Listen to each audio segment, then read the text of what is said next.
Ohio looks like anywhere. That's the thing. Suburbs and cornfields, a bar on High Street, a park 2 blocks from home. Normal. Then one day, someone walks out and never comes back. 10 people, 10 places across the state. None of them ever came home. Get your map out, lock your doors, let's get into it. If you're new here, hit subscribe. New cases every week. August 24th, 1951, Cleveland, Ohio. It's a Saturday night, and the city is still warm from summer. In the West Side neighborhood of Jefferson, a residential stretch of modest homes and shaded streets sits just south of West 117th, the kind of block where children ride bikes after dinner and parents can hear them through the screen door. That night, a 10-year-old girl named Beverly Rose Potts left her house on Linnet Avenue to walk to the park. 2 blocks away. The park was called Halloran, and it stretched for 3 city blocks between West 117th and West 120th. It was a neighborhood park, the kind that should have been safe, except that in the summer of 1951, Halloran Park was hosting an outdoor arts festival called the Showagon, and by nightfall, the trees that lined its edges blocked the streetlights almost completely. Vagrants sometimes slept in those trees. Beverly's mother, Elizabeth, had actually forbidden her from going there just days earlier, because Beverly had come home late from the same park. But on the night of August 24th, she relented. Beverly could go. She had special permission to stay until the show ended. Beverly Potts was 10 years old, but she looked older, tall for her age. She could easily pass for 12. Her friends called her cheerful and responsible. Her mother called her Rosebud. She was quiet and cautious in a way that set her apart from other kids her age, unusually wary around strangers, particularly men and boys she didn't know. If an adult she didn't recognize approached her, Beverly's instinct was to flee.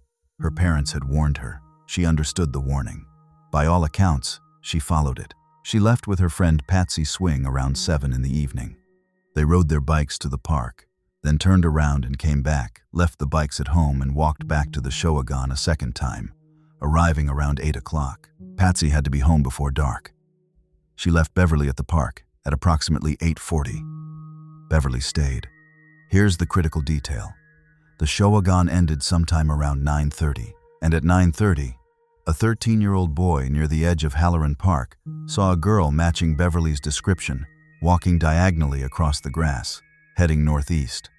She was on a direct line toward home. She was approximately 150 feet from the corner of Linnet Avenue and West 117th Street. She was heading in the right direction. She was a 3-minute walk from her front door. She never arrived. By 10:30, Beverly's parents had grown worried and searched the neighborhood on foot. Nothing. They reported her missing that same night. What followed was, at the time, the largest manhunt in the history of Cleveland. Officers canvassed the surrounding blocks by car and on foot. Search planes flew over the area. Thousands of tips flooded in over the following days. The city was consumed by the question of what had happened to the quiet girl from Linnet Avenue who'd been told to be home by the time the show ended. But here's what doesn't make sense. Beverly was 150 feet from her corner. She was heading home. The lights were out in that section of the park. The trees had seen to that, but the street she was walking toward was lit. 3 minutes. She vanished in 3 minutes, less than the length of a city block from safety. The investigation ran for years.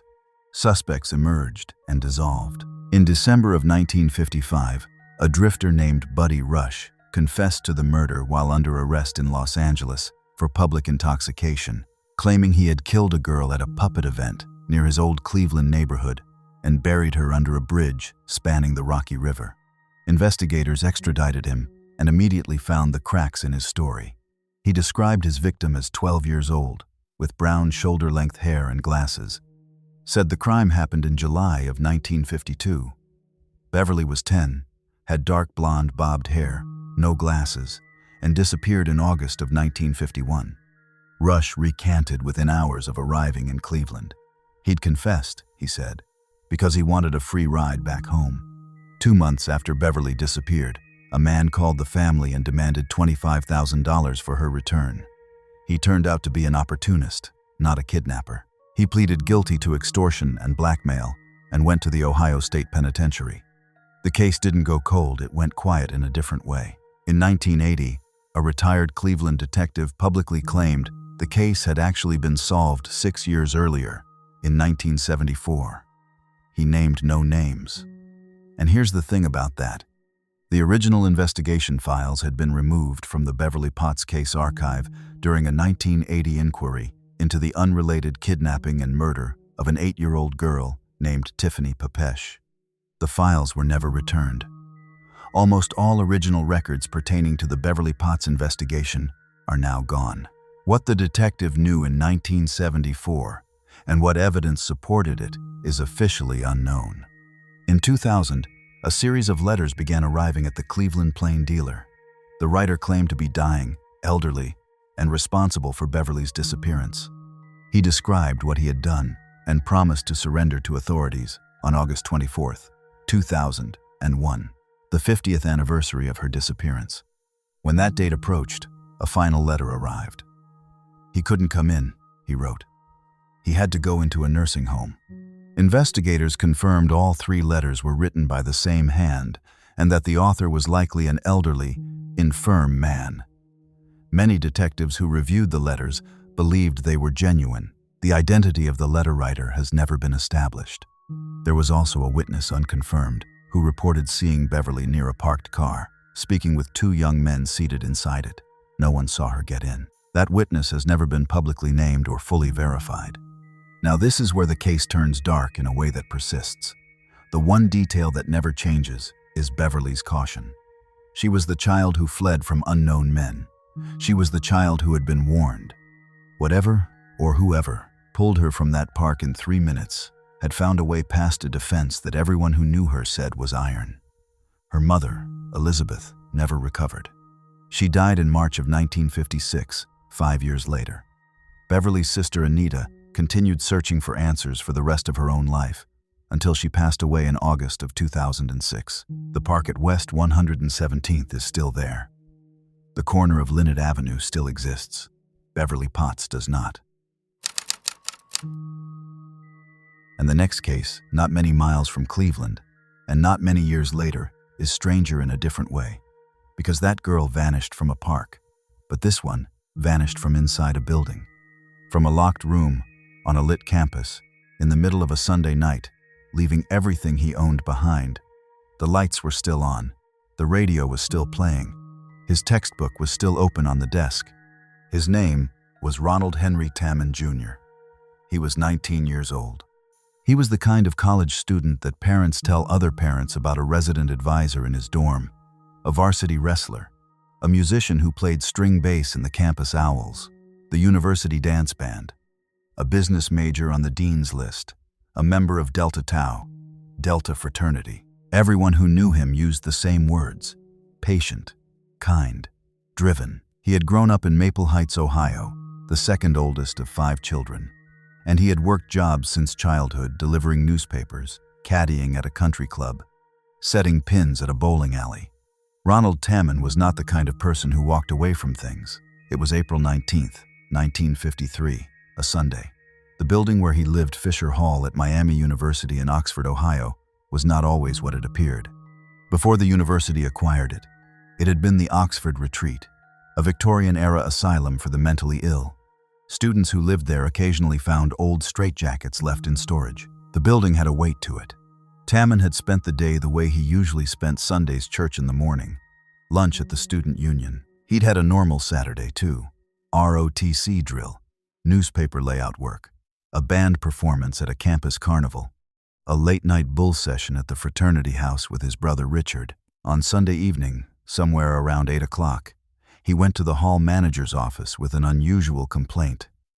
Someone had put a dead fish in his bed as a prank.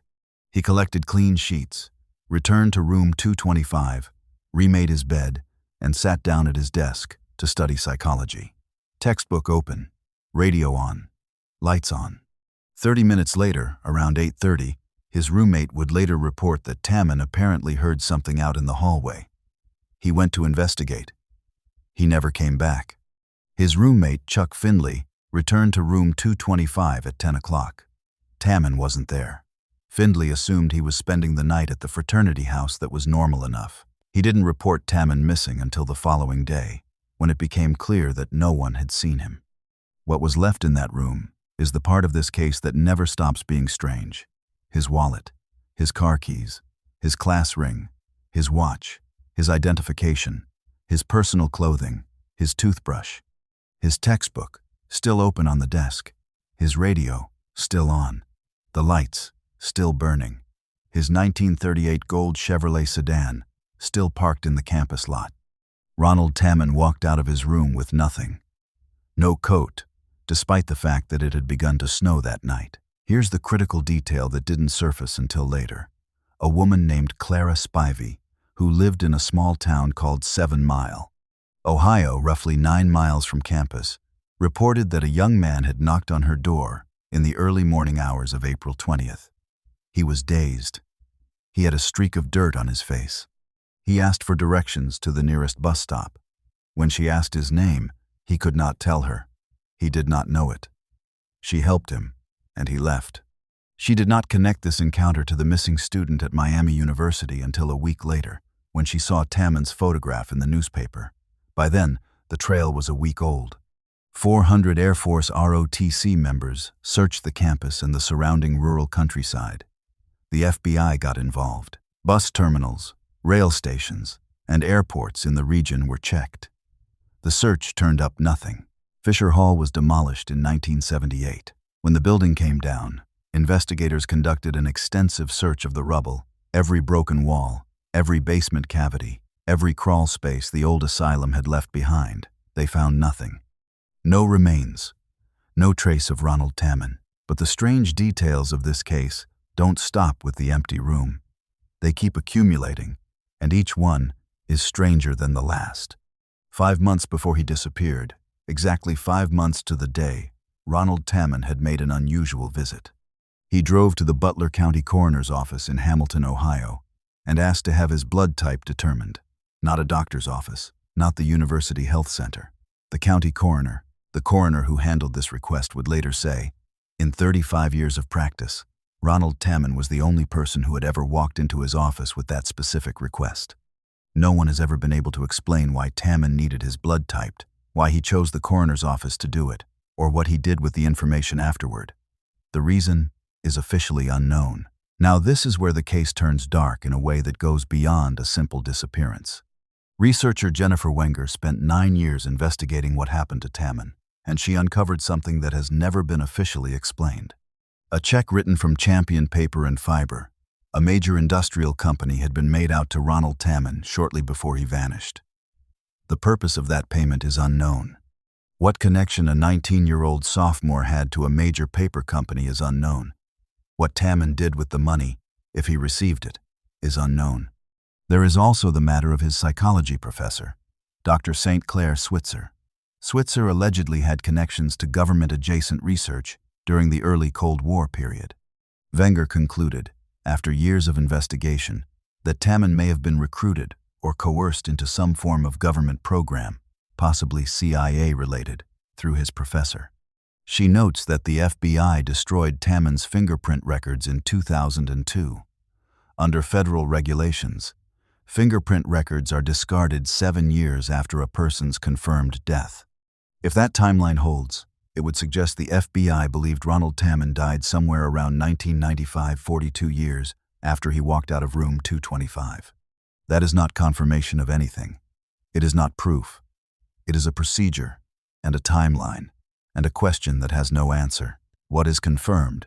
University officials, in the immediate aftermath of Tamman's disappearance, were evasive. A secretary in the administration, according to sources Wenger identified, was reportedly given a list of words she was instructed not to say to reporters. What those words were and why anyone needed to suppress them remains unknown. The theories range from the mundane to the extraordinary. Some investigators believe Tamman suffered a psychotic break or acute amnesia supported by the 7 Mile encounter, the dazed man who couldn't remember his own name. Some believe he simply chose to disappear, overwhelmed by pressures no one around him had recognized. Some believe foul play, though no evidence of it has ever been found. and some, Jennifer Wenger among them, believe the government knows more than it has ever said. What is certain is this. Ronald Tamman walked out of a dorm room on a snowy Sunday night in April 1953, without his wallet, without his keys, without his coat. His radio played to an empty room. His textbook stayed open on his desk. The building that last held him was demolished 25 years later. His two youngest siblings are still alive and still hoping for answers. Students at Miami University called him the Phantom of Oxford, and at the footprint of where Fisher Hall once stood, people still report hearing things at night, something that might just be the wind off the cornfields, and might not be. And the next case is a different kind of locked room. Not a dormitory, not a campus, an office building in Toledo, Ohio, on a weekday morning in 1981. The woman inside had been afraid for weeks. She had taken every precaution. She had an emergency buzzer, a locked door, an alarm wired to the neighboring store. She was 10 days from a new life. None of it was enough. Cynthia Anderson, everyone called her. Cindy was 20 years old in the summer of 1981. She was a legal secretary at a law office on East Manhattan Boulevard in Toledo, a small plaza-level suite with a parking lot outside and a radio she kept on while she worked. Brown hair, brown eyes, 5'4", slight. She had grown up in a devout, Christian fundamentalist household, the kind of upbringing where the rules were clear and the future was mapped. She had a boyfriend. She had plans. She had given her 2 weeks' notice at the job she was about to leave because in 10 days she was supposed to start at a Bible college with the man she expected to spend her life with. 10 days. In the weeks leading up to August 4th, Cindy had been receiving strange phone calls at the office. Anonymous. Disturbing enough that she mentioned them to her employers, James Rabbit and Jay Feldstein. Disturbing enough that they installed an emergency buzzer directly at her desk, press it, and an alarm sounds in the neighboring store. They told her to keep the office doors locked at all times while she was alone in the building during the mornings. She followed the instruction. She always locked the doors. She had also been having nightmares. Recurring, specific nightmares. A man knocks on the door, abducts her, murders her. She told her mother about them. Her mother didn't take them seriously. On August 4th, 1981, Cindy arrived at work at her usual time, approximately 8:30 in the morning.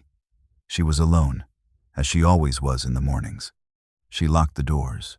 She sorted the incoming mail and placed it in the door handle for her bosses when they arrived. She turned on the lights, the radio, the air conditioner. She set the phones. She opened the romance novel she'd been reading and settled in at her desk to wait for the day to begin. She was last confirmed present at approximately 9:45 in the morning. A client named Larry Mullins had stopped by the day before to pay a legal fee, and he later told investigators that during his visit, Cindy received a phone call that visibly disturbed her. She ended it quickly. Then the same number called again. He was unsettled enough by her reaction that he called the local police afterward just to check in. That was August 3rd. The next morning, Cindy came to work and locked the doors and never left in any way that anyone could see. Around 10 o'clock, calls to the office went unanswered. Her bosses arrived at midday and found the office locked from the inside. When they got in, everything was on the lights, the radio, the air conditioner. The mail was in the door handle where she had placed it. The phones were not on hold, which was unusual, because Cindy always put the phones on hold before stepping away from the desk. And on her desk, her romance novel was lying open. Here's the critical detail. The novel was open to the only violent scene in the entire book, the single scene where the heroine is abducted at knife point. Cindy's white, 1980 Chevrolet. Citation was still in the parking lot outside, locked. Her purse was gone. Her car keys were gone, but her car hadn't moved. She had not left a note, which was her established habit whenever she stepped out, even briefly. There was no sign of a struggle. The alarm had not triggered. The neighboring store had heard nothing. She was simply gone. From inside a locked building, in the middle of a Tuesday morning, the investigation that followed raised more questions than it answered.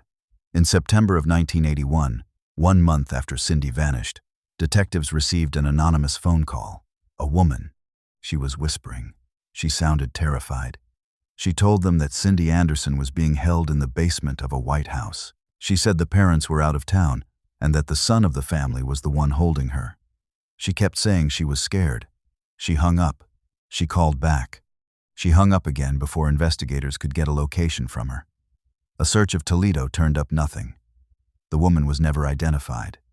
The house was never found. Police began working through suspects. Two brothers, Anthony and Nathaniel Cook, had been convicted of 9 murders between them in Ohio in the 1980s.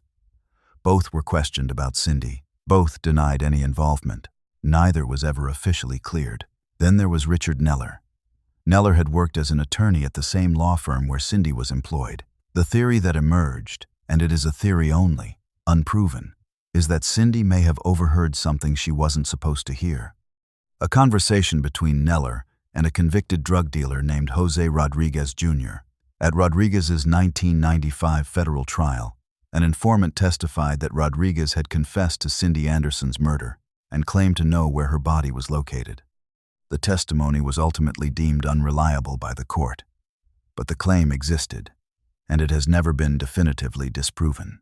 In a later federal proceeding, a judge noted that Rodriguez had once offered to reveal what he knew about Cindy's murder in exchange for his son's early release from prison. The offer was declined. Richard Neller was later caught working as a paralegal in Ohio, in violation of a court order barring him from any role in the legal field. He died in 2024. Whatever he knew, if he knew anything, died with him. Cindy's bank account has never been touched. Her social security number has never been used again. Her car sat in the parking lot all day in the Toledo summer heat, and then it was moved, eventually, by someone else, because Cindy never came back for it. Her father, Michael Anderson, spent the rest of his life trying to understand what had happened to his daughter. In the years after her disappearance, he told reporters he sometimes wondered if Cindy had amnesia, if she was out there somewhere, alive and confused, not knowing who she was or that her family was waiting. He wanted her to know, he said, that the door was always open. Michael Anderson died in January of 2008, not knowing. The novel stayed open on the desk. The page with the abduction scene. Whether that was coincidence, whether it was a message left deliberately, or whether it was simply the last page Cindy had been reading when something interrupted her, that is officially unknown. It has never been explained. Her white Citation sat in that parking lot until someone moved it. The locks were still set. The windows were closed. The Toledo summer pressed down on it all afternoon and into the evening, and no one came to drive it away. That's the last confirmed image of anything connected to Cindy Anderson. A locked car in a parking lot, on a Tuesday, in the heat. She had been 10 days from everything she'd planned for. The next case happened 2 decades later, and in many ways it should have been easier to solve. It wasn't a locked office. It wasn't a campus in the dark. It was a busy parking lot in the middle of the afternoon, after a Cleveland Indians game, with people everywhere. A woman said goodbye to her friends, leaned against her car, and then disappeared along with the car itself, without a single witness seeing where she went. May 27, 2001. Cleveland, Ohio. The Indians had just played the Detroit Tigers, and the warehouse district was doing what it always does after a home game, filling up with people spilling out of bars, moving in clusters toward parking lots, hailing cabs, calling it a day. The little bar on Frankfort Avenue was a known gathering spot for fans before and after games, the kind of place where you could park your car in the lot during the day and leave it there through the afternoon while you walked to the stadium. That's what Johnny Clement had done. Johnny was 40 years old. She was 5'7", blonde hair, blue eyes, wore glasses. She had a Cleveland Indians Chief Wahoo tattoo on her ankle. That detail alone tells you something about the kind of fan she was. She had spent years in Cleveland's hospitality industry, managing Jake's at the downtown Marriott, working at Shooters in the Flats, and at the time of her disappearance, she was managing Harpo's Sports Bar out in Strongsville. She was known to everyone in that world. She was recognizable, well-liked, and deeply connected to the city she had lived in her whole adult life. She was also sick. Johnny suffered from pulmonary fibrosis, a serious progressive lung disease with no cure.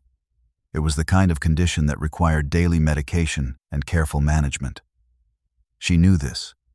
The people around her knew this. It was part of her life. On the afternoon of May 27th, Johnny had gone to the Indians game with friends. Parking her black 2000 Dodge Neon Ohio plate, CQY 5000, 786 inches the lot, at the little bar on Frankfurt Avenue. The game ended. She walked back to her car. She was wearing jeans and a leather jacket with the Indians logo on it. She was with people she knew, and that's the last confirmed time anyone saw Johnny Clement. A witness saw her leaning against the driver's side of her Dodge Neon in the parking lot at approximately 5 in the afternoon. The witness later told investigators that Johnny appeared to be having difficulty breathing consistent with her pulmonary fibrosis. She said goodbye to the people around her. "See you later." She got into, or stood beside, her car in a busy parking lot on a sunny afternoon in a city she knew better than most people know their own neighborhood. And then she was gone. Her apartment in Tremont, the neighborhood just south of downtown where she lived, was found locked and undisturbed. All of her personal belongings were still inside. There had been no activity on any of her bank accounts or credit cards from the moment she disappeared. She had a pending DUI sentencing scheduled for June 16th, but her family was clear on this point. She was not worried about it. She did not expect a severe outcome, and it was completely out of character for her to run from anything. She had faced harder things than a court date. But here's what doesn't make sense, and what separates this case from the ones that came before it. Her car also vanished. Not abandoned somewhere, not found in a river, not towed. Gone. The black Dodge Neon with the Ohio plate CQY 5786 has never been located. Not a traffic camera, not a tow record, not a scrapped vehicle report, nothing. That means one of two things happened. Either Johnny drove away from that lot in broad daylight, surrounded by post-game foot traffic without a single person seeing which direction she went, and then her car ended up somewhere it has never been found, or someone else drove the car, and Johnny was not in it, or was not in it voluntarily. The Cleveland Division of Police initially did not classify the case as high risk. Johnny's sister Jackie spent the years that followed plastering missing persons posters all over the city, showing up at Indians games in the hat she and Johnny used to share, refusing to let the case go quiet. She told reporters the police had stopped looking. She kept going anyway. Searches of the Cuyahoga River and the surrounding waterways downtown turned up nothing. Lake Erie was considered as a possibility, the idea that the car might have gone into the water, but a comprehensive search of the lake was never confirmed as completed. 24 years have passed. Zero financial activity. Zero confirmed sightings. Zero trace of the vehicle. Here's the thing about pulmonary fibrosis. If Johnny left voluntarily, she left without her medication. She left without money. Her accounts went dark immediately. She left without any of the things a person needs to survive a single week, let alone a disappearance that has lasted more than 2 decades. The disease alone would have made long-term survival without treatment extraordinarily difficult. Now this is where the case turns dark in a specific way: the car. Investigators and family members who have tried to think through the possibilities keep coming back to the car. Because if Johnny had a medical emergency, a pulmonary event while driving the car should have ended up somewhere.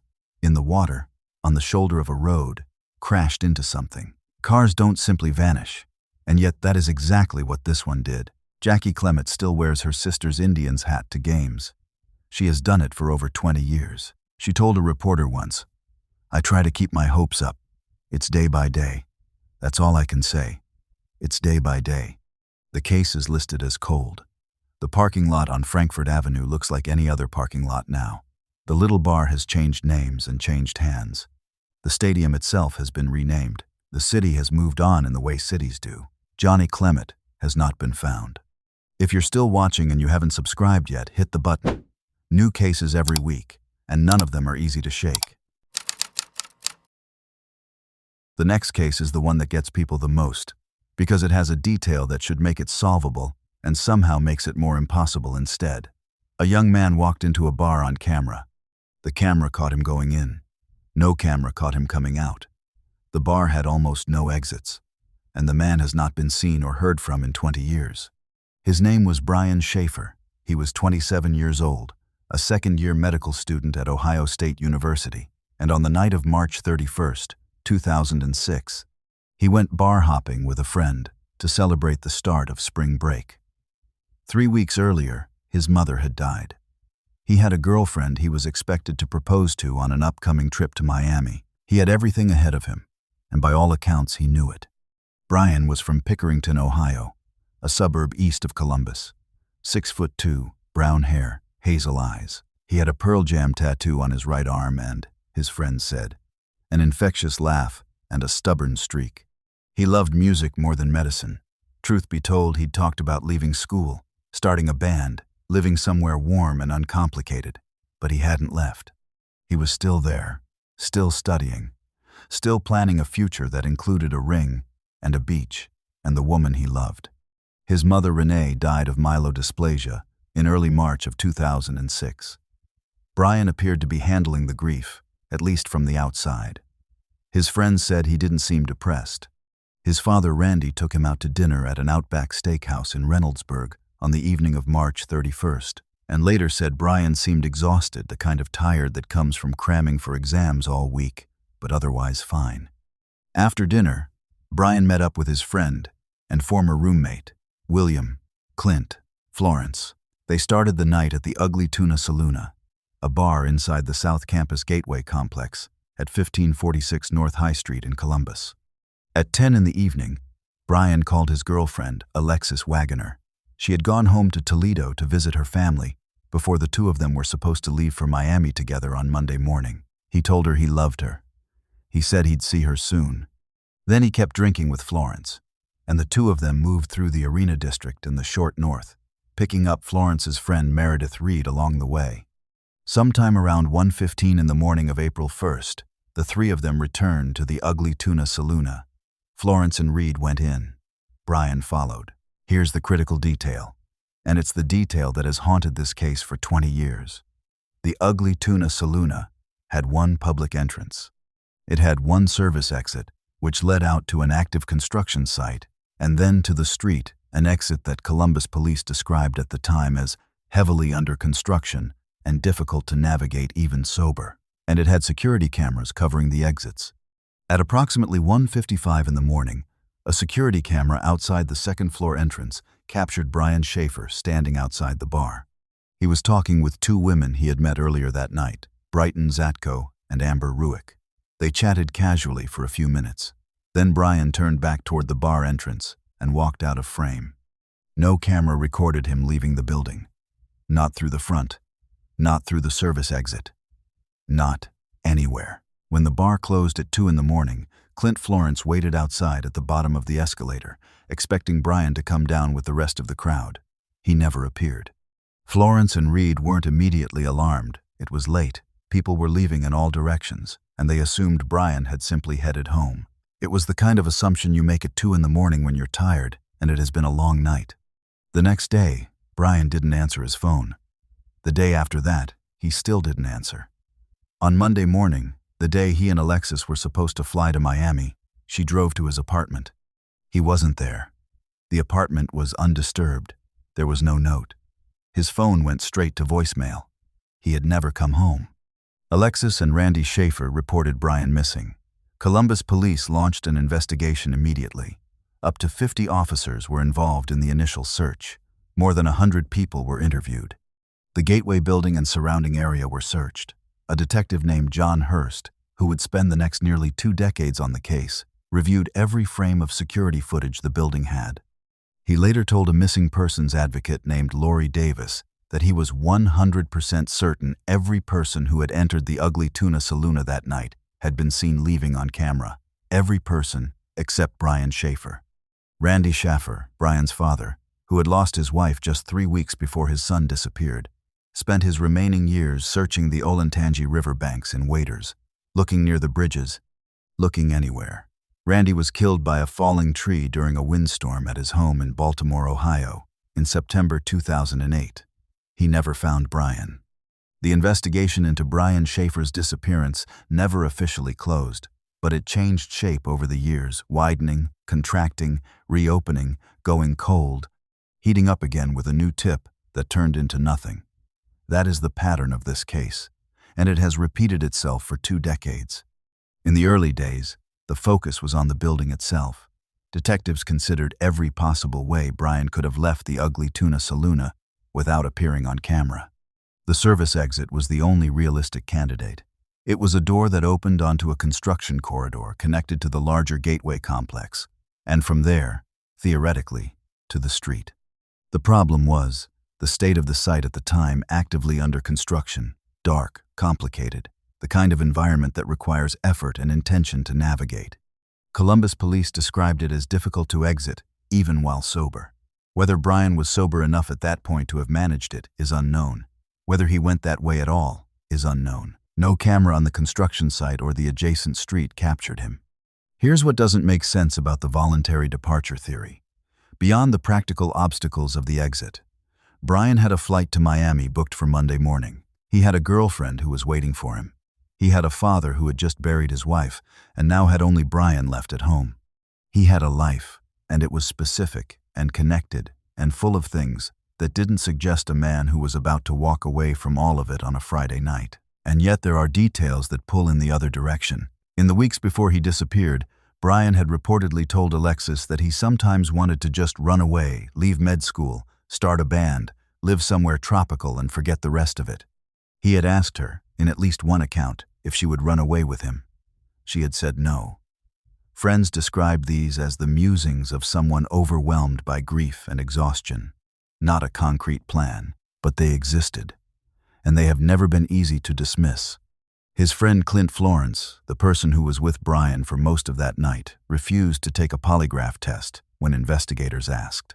He was the only person connected to the case who declined. He has never been officially named as a suspect. His reasons for refusing have never been publicly explained. There is also the matter of the person of interest. In the years following Brian's disappearance, tips occasionally pointed investigators toward a specific individual, someone known to have been in or around the bar that night. Someone who had intersected in some way with Brian's world.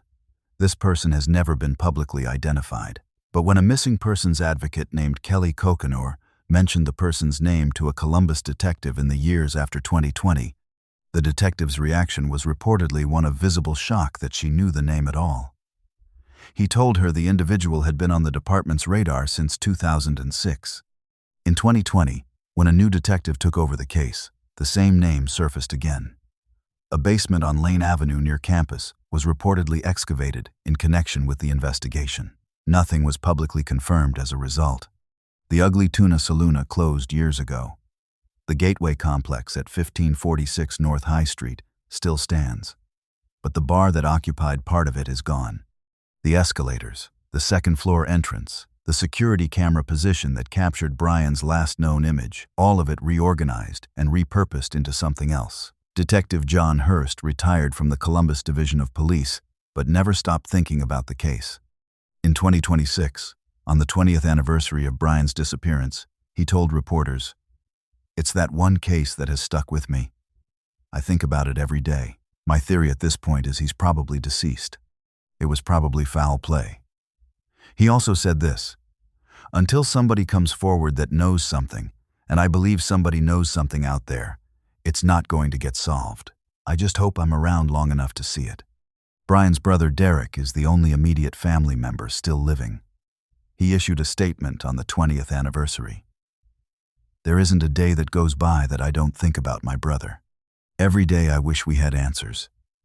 I believe someone out there knows what happened, and I hope that one day they'll step up and say something so our family can finally have some peace and closure." The camera caught Brian walking back toward the bar entrance. He turned, and he walked out of frame, and he was never on camera again. That's the whole of what exists. A man walking toward a door, and then nothing after that. Now this is where the case turns into something that has no clean category. A man walked into a bar and did not come out, and 20 years of investigation, a $100,000 reward, and the grief of an entire family have not produced a single answer that holds. The next case is different in almost every way. There's no campus, no bar, no locked office. It starts with a lottery win and a family picnic and a summer afternoon in the Mahoning Valley, and it ends with a car found running in the dark on a stranger's lawn, the door hanging open, the engine still going, and the woman who had been driving it simply gone. Her name was Lori Ann Boffman, and on August 4th, 2006, the day before she disappeared, she won $1,000 in the Ohio lottery. Lori was 45 years old. She was from Girard, Ohio, a small city in the Mahoning Valley just west of Youngstown, near the Pennsylvania border. She was a mother of 3. Her daughter was home from college. Her son was visiting from Cincinnati.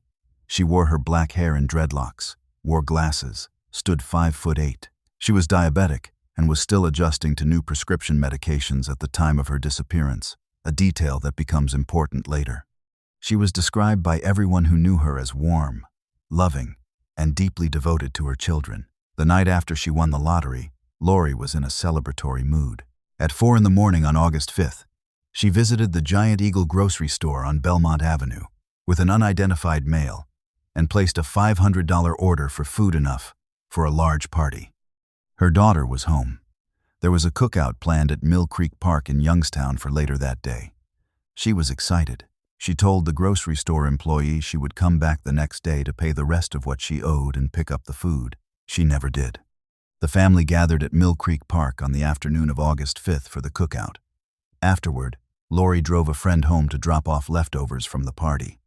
Before she left the house to make that drive, she did not take her purse. She did not take her diabetes medication. She did not take her identification. She left all of it behind. She told her family she would be right back.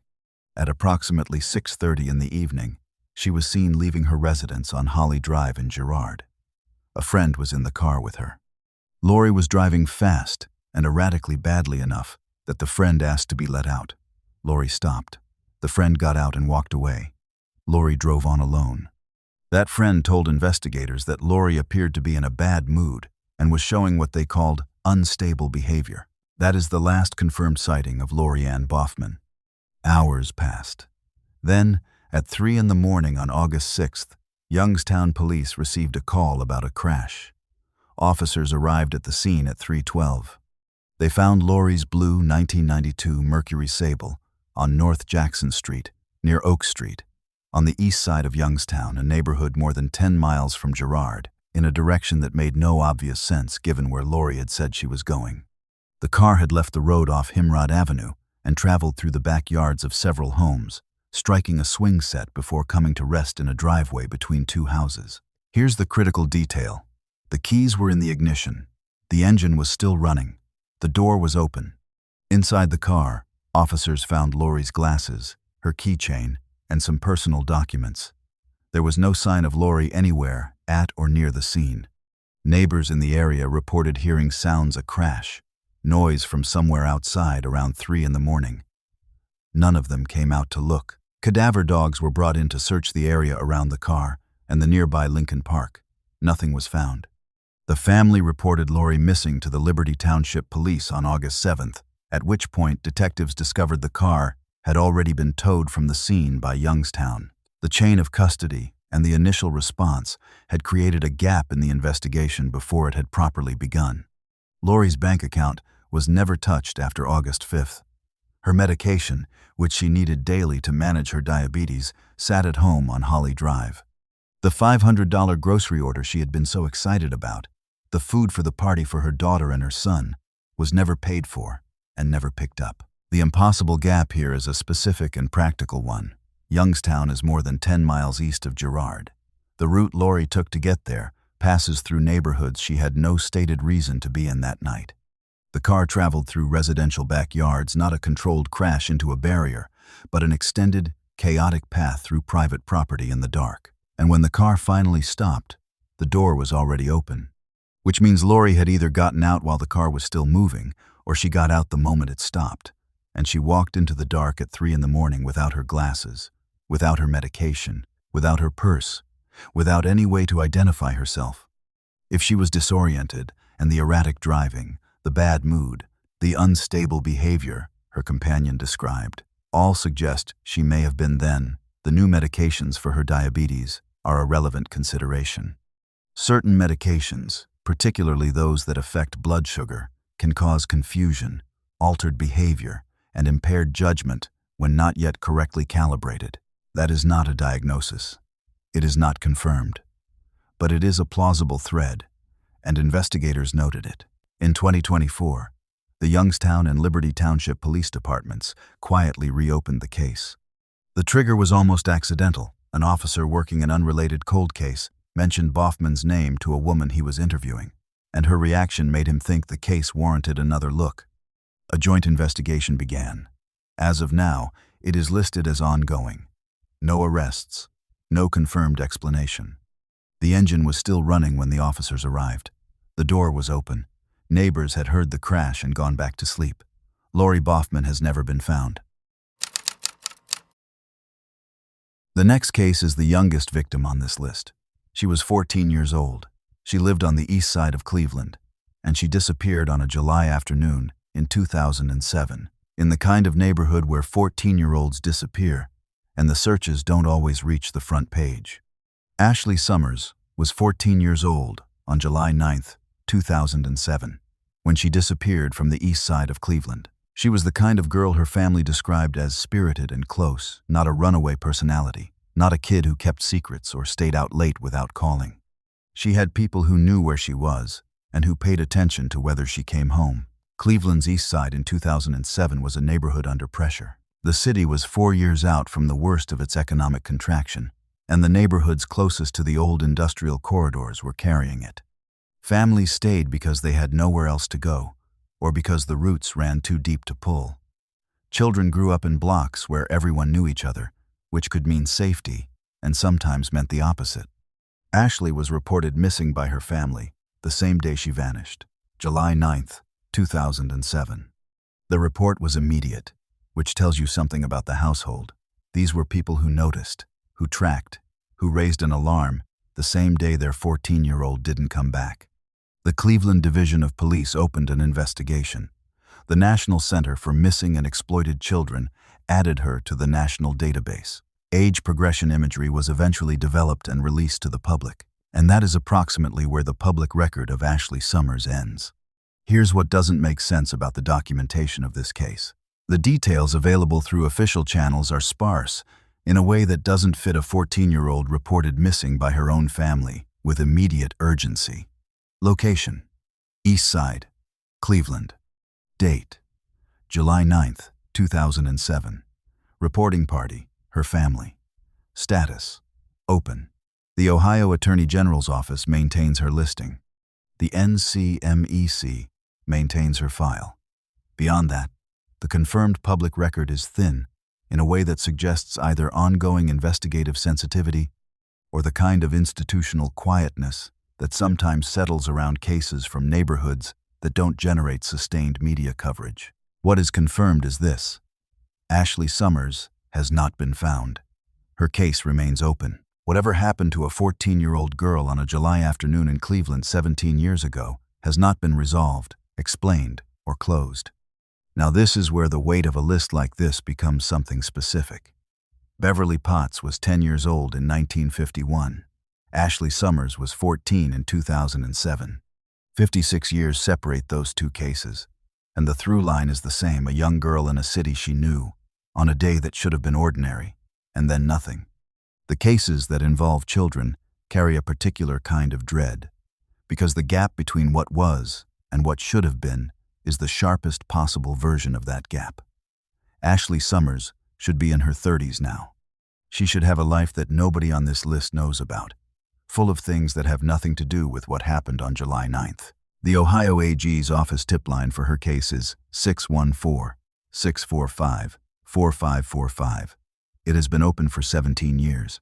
Hit subscribe if cases like this are why you're here. New episodes every week. The next case takes us to Dayton, 1992. A young woman with a 4-month-old daughter, a complicated set of circumstances, and a disappearance that investigators have never been able to fully reconstruct or explain. Janis Pringle was 28 years old when she was last seen in Dayton, Ohio, on September 16, 1992. She had a 4-month-old daughter. The baby's father was incarcerated at the time of Janis's disappearance and had never met the child. That is the starting point for a set of circumstances that becomes harder to parse the further you follow it. In the period before she vanished, Janis had been contacted by a former inmate who knew the baby's father. This person offered to take Janis's daughter to visit her father in prison.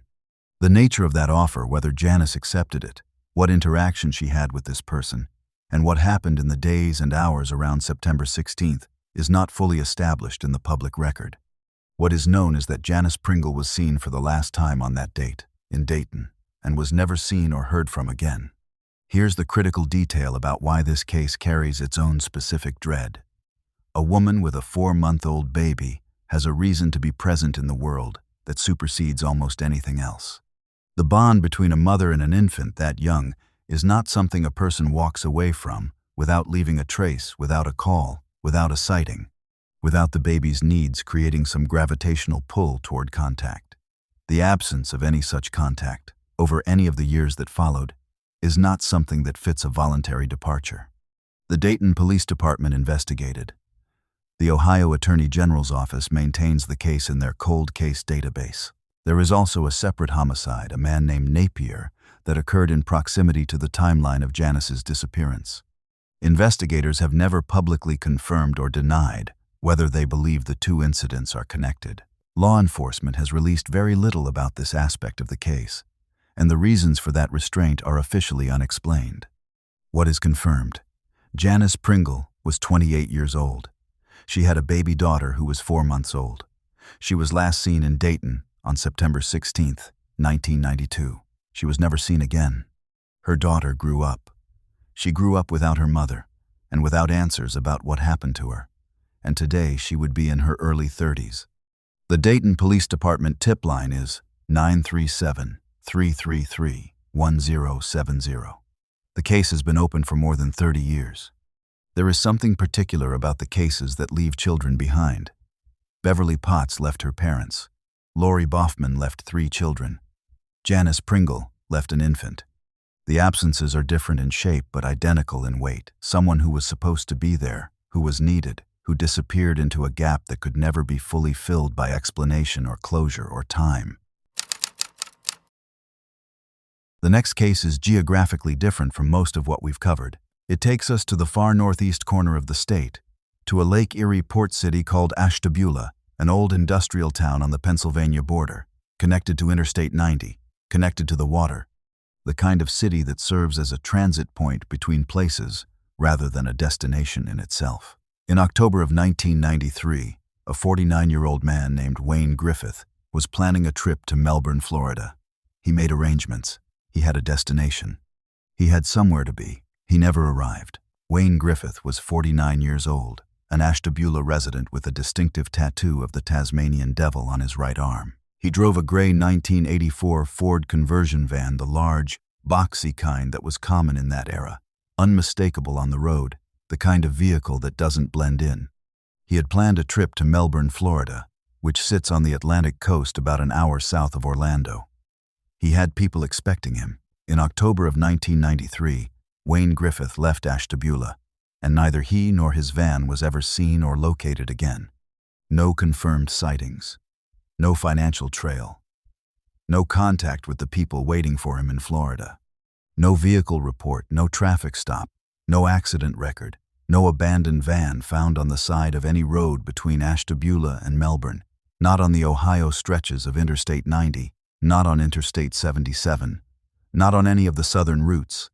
A gray conversion van, and the man inside it vanished somewhere between a Lake Erie port city and the Florida coast. And in the 30-plus years since, no piece of either of them has surfaced. Ashtabula sits right on the edge of things geographically. It's on the water. It's on the interstate. It's the last Ohio city before you cross into Pennsylvania heading east. A person leaving Ashtabula for Florida could take a dozen different routes depending on where they planned to stop, who they planned to see along the way, and what they were willing to add to the trip. That flexibility, the range of possible routes, is part of why a disappearance that happens at the point of departure is so hard to reconstruct. There's no way to know which direction he turned when he left. Here's what doesn't make sense. Wayne Griffith had a destination. He had people expecting him. That's different from a spontaneous disappearance, the Beverly Potts case, the Tamman case, the Schaefer case where the person vanished mid-routine. Wayne Griffith had a plan, a vehicle loaded for a trip, and a point on the map where someone was waiting. None of that matters if something happened before he got on the highway. And if something happened after, somewhere along the four-state route to Florida, the van should have been found somewhere. Vehicles abandoned on highways get towed. Accidents get reported. A gray Ford conversion van is not an object that disappears cleanly, and yet, the Ashtabula County Sheriff's Office maintains the case. The tip line is 440-576-0055. It has been open since 1993. There is a theory, and it is only a theory, that something happened to Wayne Griffith before he ever left Ashtabula. That someone knew he was leaving, knew he would be traveling alone with a packed van and cash or belongings for a long trip, and that his departure became the moment of vulnerability. A man loading a van, saying his goodbyes, heading out there, is a window in that sequence, where a person is transitioning between the safety of the known and the exposure of the road, and that window can be the most dangerous moment of the journey. That theory has never been confirmed. No suspect has ever been named or charged. It remains a possibility, not a conclusion. The other possibility is that he made it out of Ashtabula just fine, and something happened on the road. A confrontation at a rest stop, a mechanical failure in a remote stretch, a wrong turn that took him somewhere he didn't expect to be. Somewhere between Ashtabula and Melbourne, Florida, is a lot of American geography. Ohio, West Virginia, or Pennsylvania, Virginia or the Carolinas, Georgia, and then the long spine of Florida, something along that route, but there is no record of any of it. What remains is the image, a gray van, loaded, pointed south, leaving Ashtabula on an October morning in 1993. And then nothing. No van, no Wayne Griffith, no answer from any direction in more than 30 years. The final case on this list takes us back to Columbus, the same city where Brian Schaefer walked into a bar and didn't come out. But this case is different from everything we have covered tonight. It is different because the silence around it is institutional, not incidental. Law enforcement has released almost no details about this disappearance in the more than 20 years since it happened. And the question that hangs over it is not just what happened to a 17-year-old girl in Columbus in June of 2002, it's why the case has been kept so quiet for so long. Now, this is where the case turns into something that has no clean category, and why it has attracted more sustained attention than almost any other disappearance in recent Ohio history. The detective who worked the Schaefer case longer than anyone else was John Hurst of the Columbus Division of Police.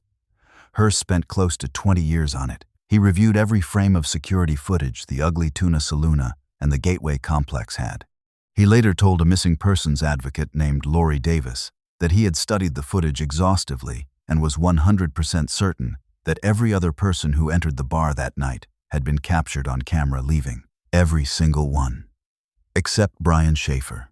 The only theoretical way out that bypassed the cameras was the service exit, a door that connected to an active construction site inside the Gateway building, and from there, somehow, to the street. Columbus police described that corridor in 2006 as heavily under construction, difficult to navigate even while sober, poorly lit. Whether Brian was in a condition to have navigated it that night is unknown. Whether he tried is unknown. What is known is that no camera on the construction side or on the adjacent street recorded him emerging from the building. Here's the critical detail about the people who were last with Brian. When investigators asked everyone connected to the case to take a polygraph, everyone agreed.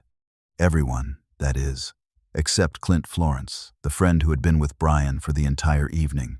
From the Outback Steakhouse dinner onward, through every bar they visited, right up to the moment they walked back into the Ugly Tuna Saloon at 1:15 in the morning. Florence declined the polygraph. He has never been publicly named as a suspect. His reasons for refusing have never been explained. The two women Brian was last seen speaking to on the security camera, Brighton Zatko and Amber Ruick, were interviewed but were apparently not asked to take polygraph tests. That gap in the investigative process has never been officially explained. There is also a person of interest who has shadowed this case for 2 decades without ever being publicly identified. Tips pointing to this individual began arriving at Columbus Police almost immediately after the investigation opened in 2006. When missing persons advocate Kelly Coconor, who runs a social media page dedicated to Brian's case, mentioned this person's name to a detective in the years after 2020. The detective's reaction by her account was visible shock that she even knew the name.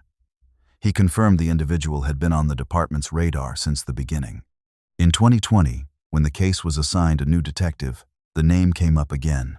A basement in a house on Lane Avenue, near the Ohio State campus, was reportedly excavated as part of the investigation. Nothing was publicly confirmed as a result of that excavation. The phone. In September of 2006, 5 months after Brian disappeared, his girlfriend Alexis Wagoner called his cell number, as she had done every day since April. This time, instead of going directly to voicemail, it rang 3 times. Alexis later wrote about the experience that hearing it ring was one of the most arresting sounds she had ever encountered, even though no one picked up. A cell tower in Hilliard, 14 miles northwest of Columbus, briefly registered a signal from the handset. Brian's wireless carrier, Singular, said the event may have been a computer glitch. It may have been. It may not have been. It has never been definitively explained. A reward of $100,000 was eventually assembled. Pearl Jam's Eddie Vedder took time between songs at a Cincinnati concert to ask the crowd for tips. Possible sightings flooded in from Michigan, Texas, and Sweden. Everyone was investigated. Everyone was ultimately unconfirmed. Randy Schaefer, Brian's father, who had buried his wife 3 weeks before his son disappeared, bought chest waders and walked the banks of the Olentangy River, searching under bridges, checking the shallow places where a body might have come to rest. He did this for years. Randy was killed when a tree fell on him during a windstorm at his home in Baltimore, Ohio, in September of 2008. He died, still searching. Brian's brother Derek is the only immediate family member still alive. On the 20th anniversary of the disappearance, in 2026, he said, "There isn't a day that goes by that I don't think about my brother. Every day I wish we had answers. I believe someone out there knows what happened, and I hope that one day they'll step up and say something so our family can finally have some peace and closure." The Ugly Tuna Saloona is gone. The Gateway complex at 1546 North High Street is still there, but the bar's interior has been reorganized into something else entirely.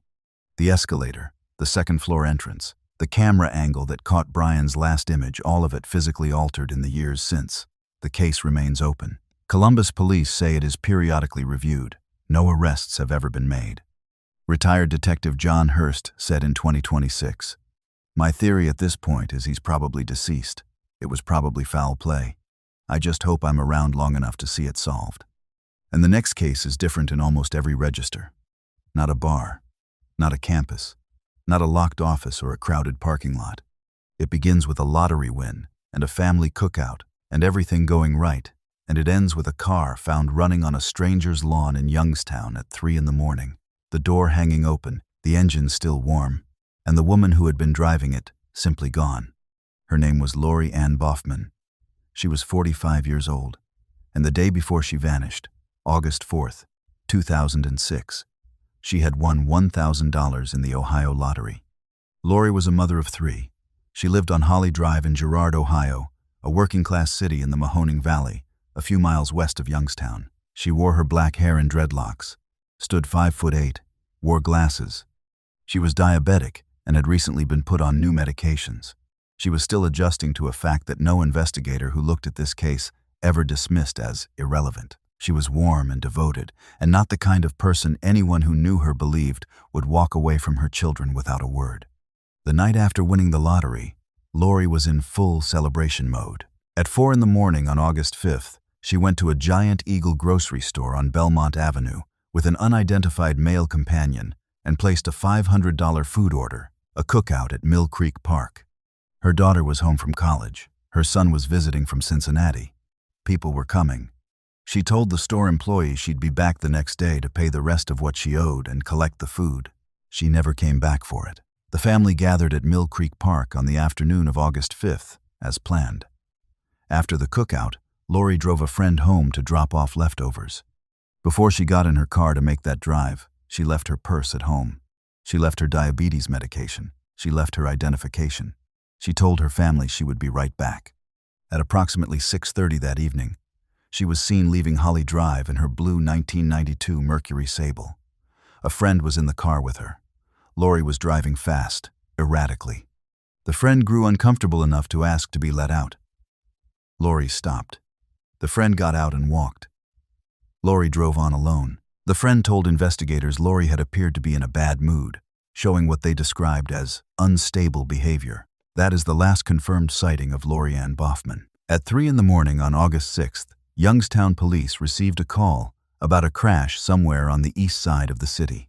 Officers arrived at 3:12 and found Lori's Mercury Sable on North Jackson Street, near Oak Street, more than 10 miles east of Girard, in a direction that made no logical sense given where Lori had said she was going. The car had left the road off Himrod Avenue and traveled through the backyards of multiple residential properties, striking a swing set, before stopping in a driveway between two houses. The keys were in the ignition, the engine was running, the door was open. Inside, Lori's glasses, her keychain, her personal documents. No Lori. Neighbors in the area reported hearing sounds around 3 in the morning, something that could have been the crash. None of them came outside to investigate. By the time officers arrived, the scene was just a running car in a driveway and an open door in the dark. This is where the case becomes genuinely difficult to make sense of. Youngstown is more than 10 miles from Girard. The route between them runs through neighborhoods Lori had no stated reason to visit that night. She had left her home without her medication, her purse, or her ID. She had been driving erratically before her companion got out.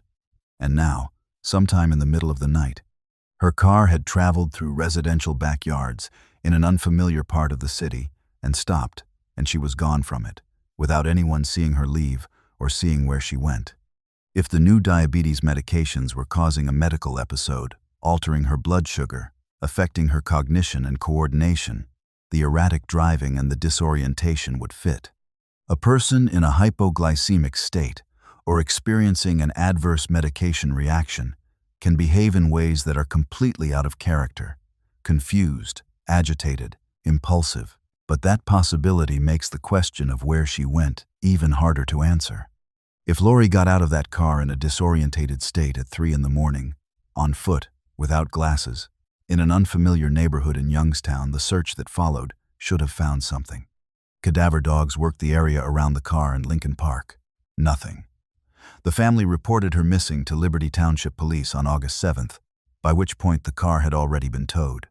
The coordination between the Youngstown and Liberty departments in those early days was imperfect, and the first hours, often the most important hours in a missing person case, had already passed. Lori's bank account has never been touched. Her social security number has never been used. Her children, including the daughter who was home from college, who had spent August 5th at a picnic celebrating a lottery win, never heard from her again. The $500 grocery order sat unclaimed at the Giant Eagle on Belmont Avenue. In 2024, the case was quietly reopened as a joint investigation between the Youngstown and Liberty Township Police Departments. The trigger was almost incidental. An officer working a different cold case mentioned Lori's name to a woman he was interviewing, and her reaction opened a door. As of now, the investigation is ongoing. No arrests, no confirmed explanation. The engine was still running when officers arrived on August 6th. The door was open, as if Lori had stepped out and fully intended to step back in. The neighbors had heard something and rolled over and gone back to sleep. And somewhere between Holly Drive in Girard and North Jackson Street in Youngstown, on a route that doesn't make sense for where she was supposed to be going, on a night that had started with a lottery win and a family cookout, Lori Ann Boffman disappeared from the world completely. Ashley Summers was 14 years old on July 9, 2007, when she disappeared from the east side of Cleveland. She was the kind of girl her family described as spirited and close to home, not a runaway, not a kid who kept things from the people who loved her. She had people who paid attention to where she was, and when she didn't come back, they noticed the same day. Cleveland's east side in the summer of 2007 was carrying a specific weight. The city was working through the long aftermath of its industrial decline, and the neighborhoods closest to the old factory corridors were among the ones that felt it most. Families who had stayed for generations stayed because the roots ran deep, because the community was real, because there was nowhere obvious to go that felt more like home. Children grew up on blocks where everyone recognized everyone, which could mean safety, and which sometimes meant the opposite. Ashley was reported missing on July 9, 2007, the same day she disappeared. That immediacy matters. A family that files a missing persons report the same day their 14-year-old doesn't come home is a family that knew something was wrong, not a family that waited and hoped and eventually got around to calling it in. The Cleveland Division of Police opened an investigation. The National Center for Missing and Exploited Children registered her case and eventually developed age progression imagery, showing what Ashley might look like as she aged. And that is where the publicly verifiable record of Ashley Summers' case becomes thin. Here's what doesn't make sense about the documentation that exists. A 14-year-old girl, reported missing the same day by her own family, in a major American city, should generate a public record over the 17 years since her disappearance.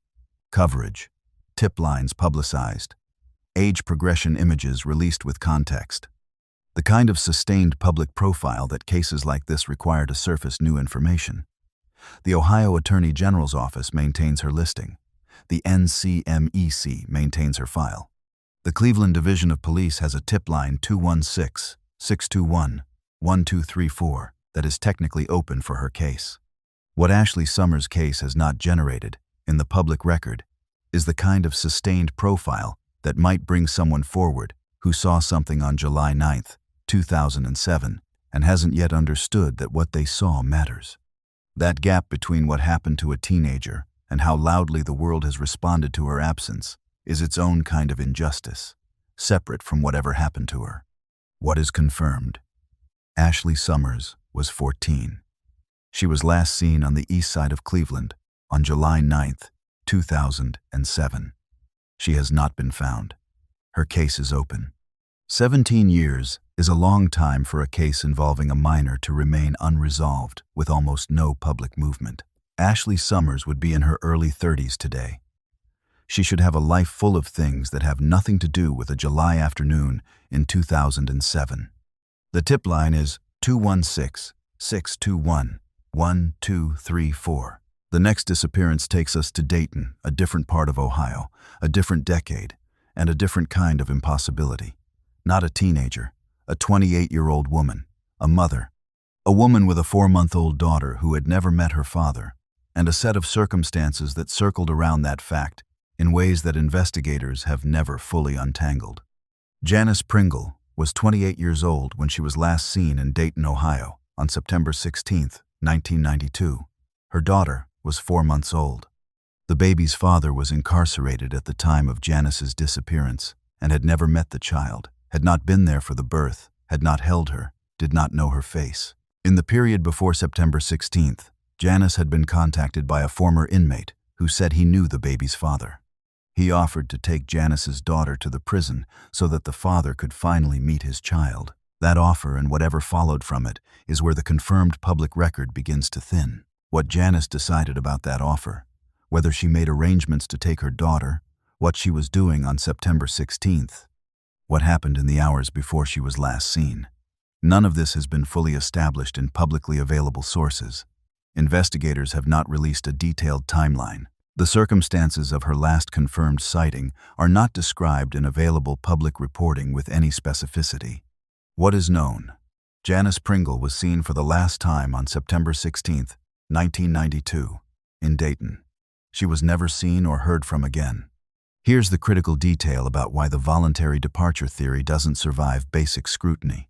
Her daughter.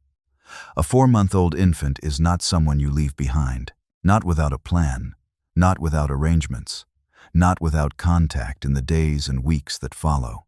Infants that age require constant care, feeding, warmth, attention, someone who responds when they cry. A mother who has been present for the first 4 months of her child's life and then simply stops being present without explanation, without any subsequent contact over any of the 30-plus years, since that is not a departure.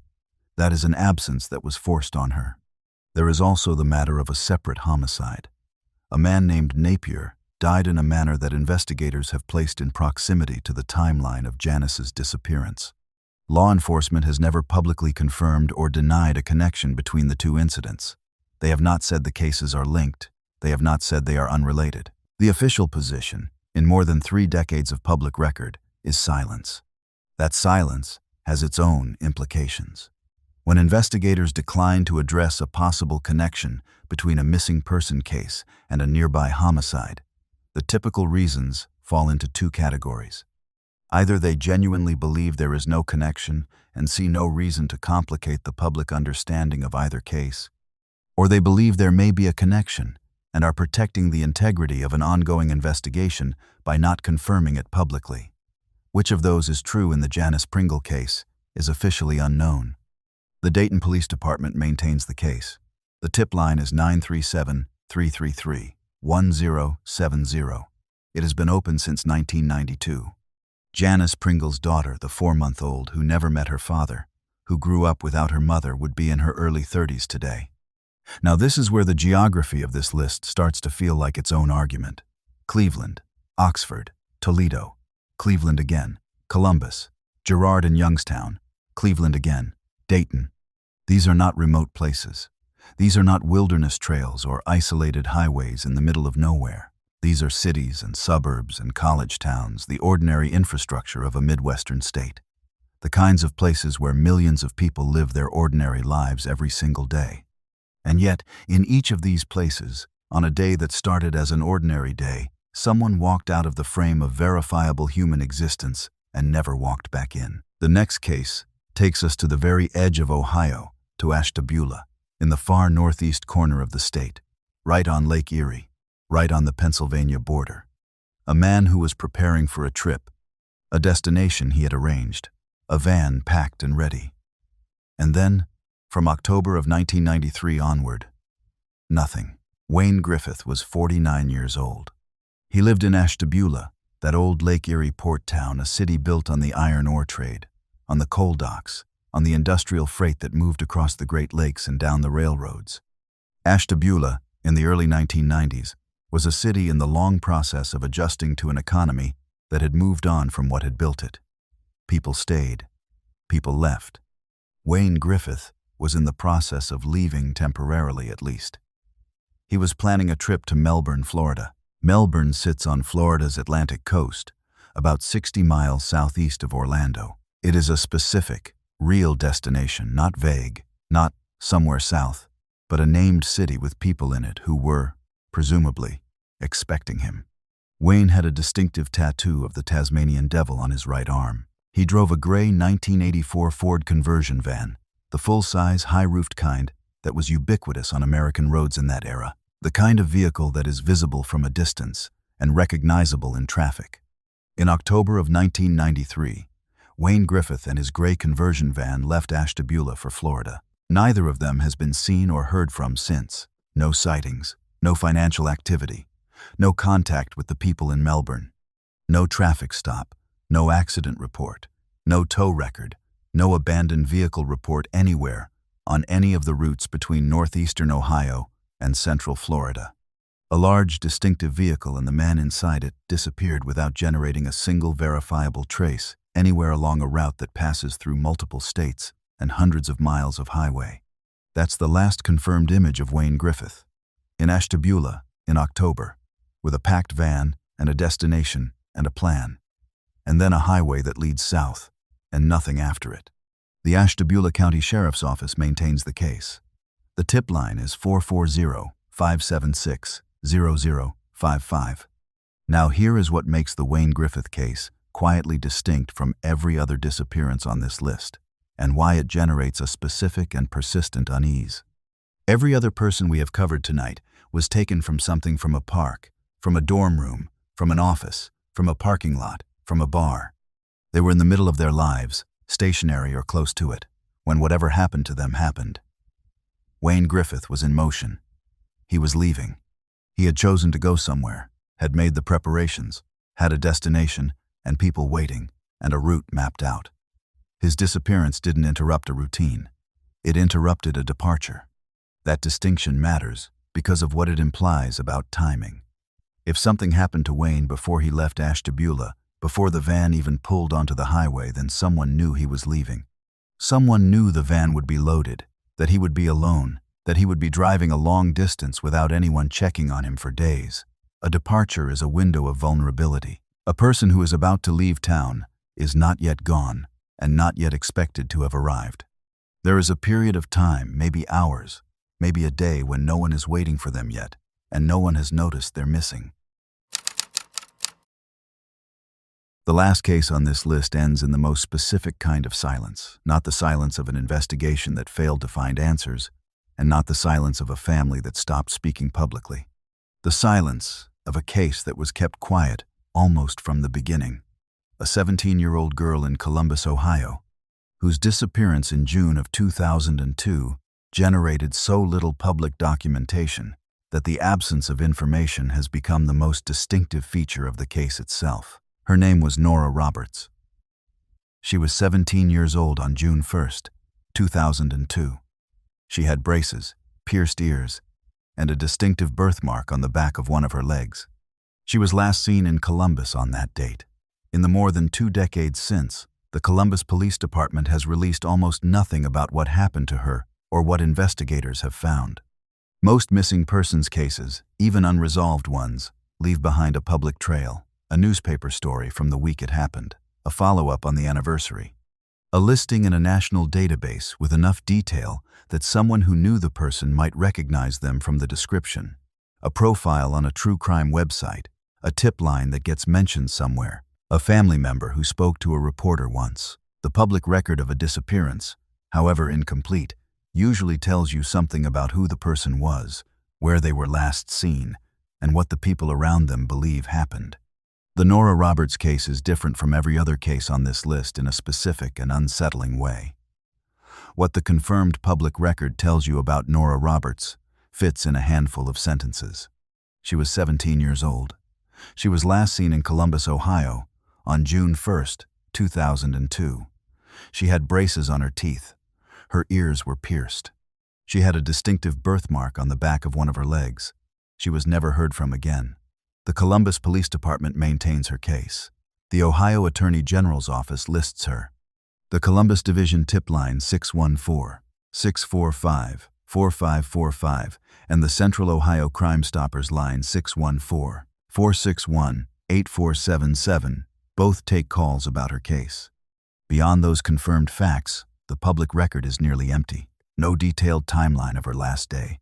No account of where she was going or who she was with on June 1st. No named witnesses, no named persons of interest. No description of the circumstances that brought her to wherever she was when she disappeared. In more than 20 years of documented public inquiry, the Columbus Police Department has released almost nothing about Nora Roberts that was not already present in her initial missing persons listing. Here's what doesn't make sense about that silence, and why it matters more than it might seem. Information about missing persons cases enters the public record through 2 channels. Either investigators actively release it because they want the public's help, because publicity might surface new leads, because a family member is speaking to the press, or it stays out of the public record because someone has made a deliberate decision to keep it there. Silence about a missing persons case, sustained over more than 2 decades, is not a default. It is a choice, made repeatedly, by people who have reasons for it. The legitimate reasons are real. Active investigations sometimes require withholding details that might compromise a prosecution or alert a suspect. If the Columbus Police Department has reason to believe they know who is responsible for Nora Roberts' disappearance, and that person has not yet been charged, a quiet case file might be protecting the integrity of something still in motion. That is not sinister. It is procedural. It happens. But 23 years is a long time. If something is still being worked, it has been worked with extraordinary patience and no visible progress toward a resolution the public can see. And if the case has simply gone cold, if the silence is not strategy but abandonment, then a 17-year-old girl in Columbus has been left in a kind of institutional dark for more than 2 decades, with no advocate, no sustained profile, no way for someone who saw something on June 1st, 2002, to understand that what they saw might still matter. Nora Roberts would be approximately 40 years old today. She was 17 when she was last seen, beginning whatever that summer was supposed to be. Columbus is the same city it was in 2002. The tip lines are open. They have been open for 23 years. Now this is where we pull back from the 10 individual cases and let the shape of the whole thing settle. Think about the geography. A park on the west side of Cleveland, a dormitory at a college in Oxford, a law office on East Manhattan Boulevard in Toledo, a parking lot in the warehouse district of Cleveland, a bar at 1546 North High Street in Columbus, a residential street in Girard, and then a stranger's driveway on North Jackson Street in Youngstown, the east side of Cleveland, a neighborhood in Dayton, a lakeside port city at the edge of Ohio called Ashtabula, a street somewhere in Columbus on a June morning in 2002. Put those on a map. They don't form a corridor. They don't cluster around a single city or a single decade. They are spread across the full body of the state, from the Lake Erie shore to the Mahoning Valley to the college towns to the capital, across 60 years of Ohio history. The victims were 10 years old and 49 years old, and everything in between, men and women. Different neighborhoods, different circumstances, different moments in different kinds of ordinary days. What connects them is not geography, it is structure. Every single one of these cases has the same architecture. A normal day, a familiar location, a moment that nobody witnessed, and then a gap. The gap is always there. In Beverly Potts's case, it was 3 minutes and 150 feet of sidewalk. In Ronald Taman's case, it was a dormitory hallway and a Sunday night. In Cindy Anderson's case, it was a locked office and a morning where nothing appeared to have happened at all. In each case, something occurred inside that gap that has never been reconstructed, never explained, never resolved into the kind of certainty that would let anyone say, this is what happened to this person. This is where they went. This is why they didn't come back. Those gaps are small in clock time. Minutes, hours, a morning. But the distance inside them between the last confirmed moment and whatever came after is the largest distance in any of these cases. It is the distance between everything that is known and everything that will never be known unless someone decides to speak. Somewhere in Ohio, someone has that information. In at least some of these cases, probably more than one, there is a person who knows something they have not said, something they have held for years, maybe decades, because they weren't sure it mattered, or because they were afraid, or because enough time passed that speaking felt impossible. It is not impossible. The detectives assigned to these cases still answer the phone. A name, a date, a vehicle description, a location, a single detail can change the direction of an investigation that has been standing still for 20 or 30 or 70 years. The case files are still open. Jackie Clement still wears her sister's Indians hat to games. Derek Schaefer marks the years without his brother. The children of Lori Boffman lost their mother the night after she won the lottery and threw a party for them. Janis Pringle's daughter grew up without hearing her mother's voice. Beverly Potts's sister Anita searched for answers for 55 years until she died in 2006, still not knowing. Ronald Taman's youngest siblings are still alive and still hoping. The tip lines, for anyone who has anything to say: Beverly Potts, Cleveland Division of Police, 216-621-1234. Ronald Taman, Oxford Police Department and Miami University. Cindy Anderson, Toledo Police Department. Johnny Clement, Cleveland Division of Police, 216-621-1234. Brian Schaffer, Columbus Division of Police, 614-645-4545. Lori Boffman, Liberty Township Police and Youngstown Police Department. Ashley Summers, Cleveland Division of Police, 216-621-1234. Janis Pringle, Dayton Police, 937-333-1070. Wayne Griffith, Ashtabula County Sheriff, 440-576-0055. Nora Roberts, Columbus Division of Police, 614-645-4545, or Central Ohio Crime Stoppers, 614-461-8477. Every single one of those lines is open. Every single one of those cases is unsolved. Whatever you know, or think you know, or half remember from a night, or a morning, or a conversation decades ago that you're not sure meant anything, it might mean something. It might be the piece that someone has been waiting for. The cases don't care how long it's been. The families don't care how long it's been. The detectives who are still working these files Don't care how long it's been. Now here is what we need to sit with before we close this out. The 10 people on this list are not connected by a single killer, a single motive, or a single place. They are connected by something quieter and more persistent than that. They are connected by the fact that Ohio, this specific state, these specific cities, these specific ordinary places kept going after they disappeared. The cornfields didn't stop being cornfields. The bar at 1546 North High Street became something else. The parking lot on Frankfurt Avenue still fills up on game days.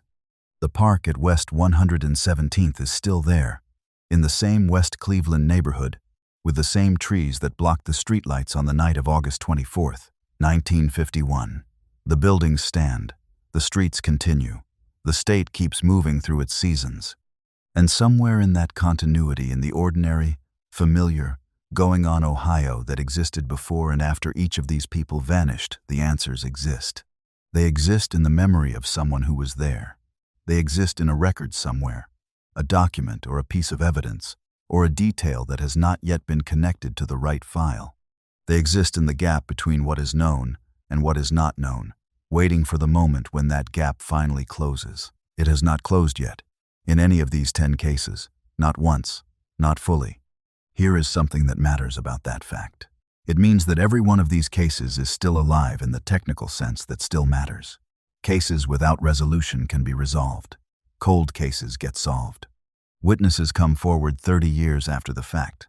Evidence that was always present gets re-examined with new tools or new eyes. The Beverly Potts case, the oldest case on this list, now more than 70 years old, still receives tips.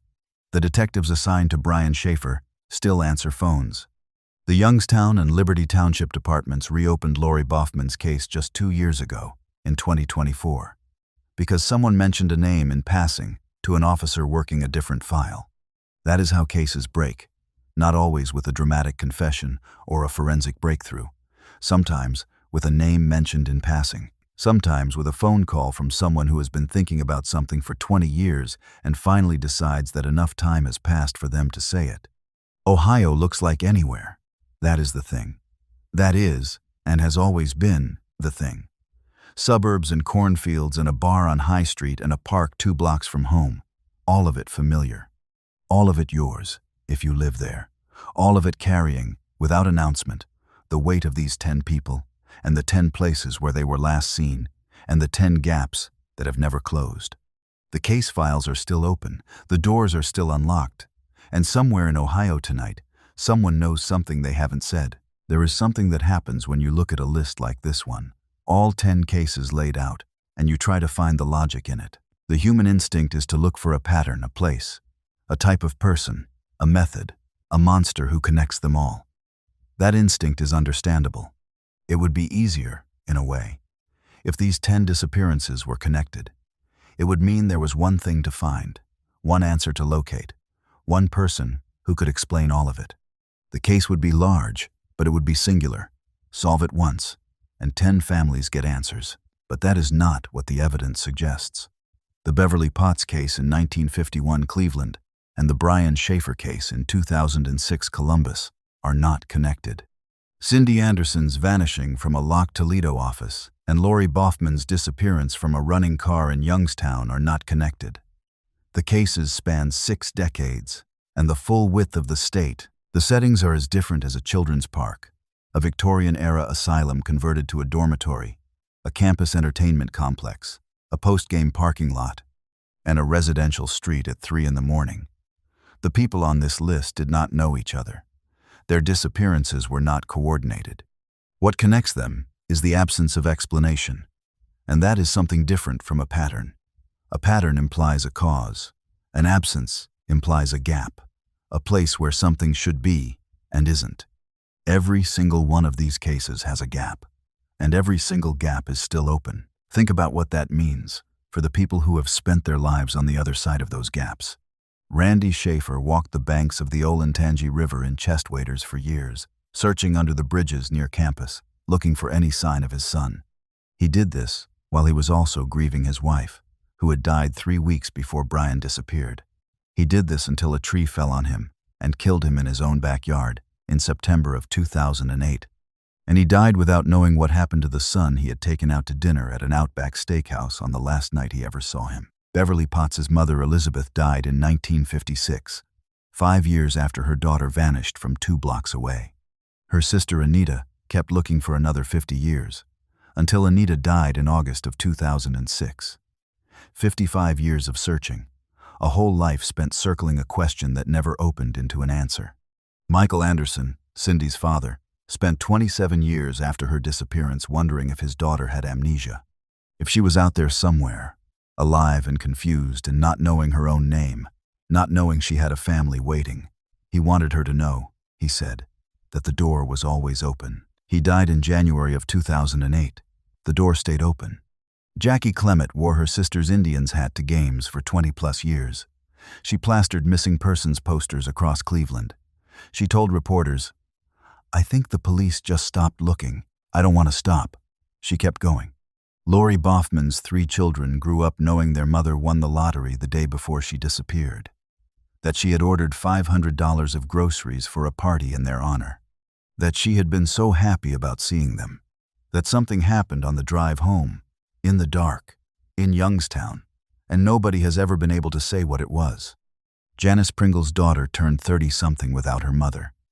She grew up with a father who was incarcerated for the first years of her life, and a mother who vanished when she was 4 months old. She grew up in the gap. These are not abstractions.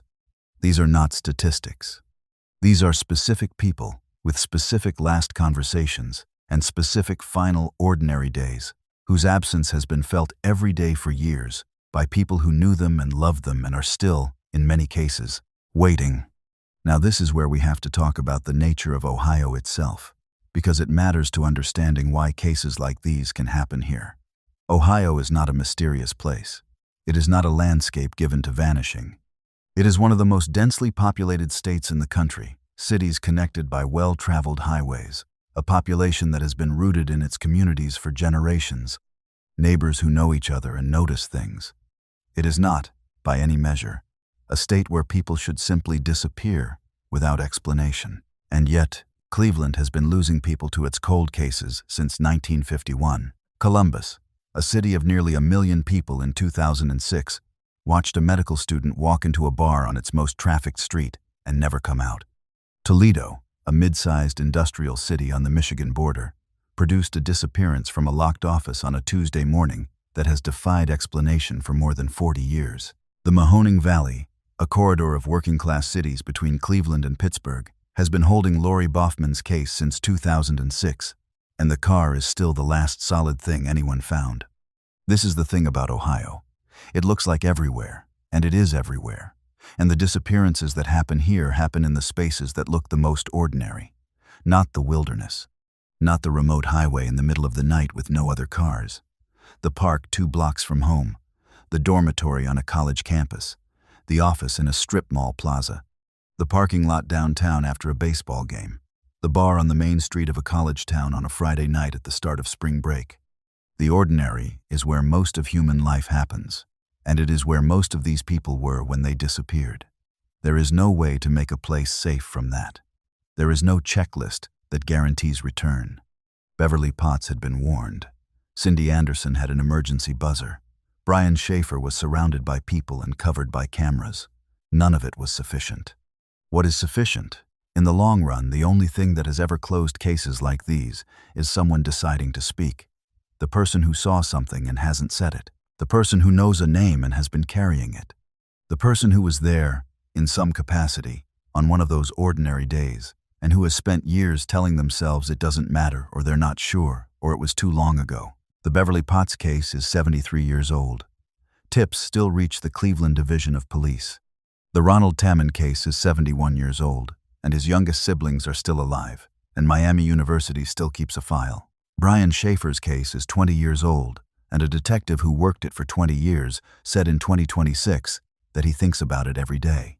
Lori Boffman's case was reopened in 2024 because someone mentioned her name in passing in a conversation about something else entirely, and that was enough to start a joint investigation between 2 police departments. Cases break from smaller things than that.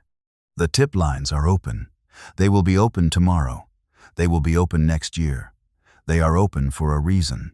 If you've made it to this point in the video, you already know more about these 10 cases than most people ever will. You know the park at West 117th in Cleveland. You know room 225 in Fisher Hall. You know the office on East Manhattan Boulevard, and the parking lot on Frankfurt Avenue, and the Gateway Complex on North High Street, and the driveway on North Jackson Street in Youngstown where a car was found, still running in the dark. You know the names. You know the gaps. If any of that knowledge intersects with something you've seen or heard or know, reach out. The numbers are in the description. The cases are open. The families are waiting. There is one more thing to say before we close, and it is the simplest thing we've said tonight. 10 people, 10 places. None of them came home. That is the fact that everything else in this video has been built around.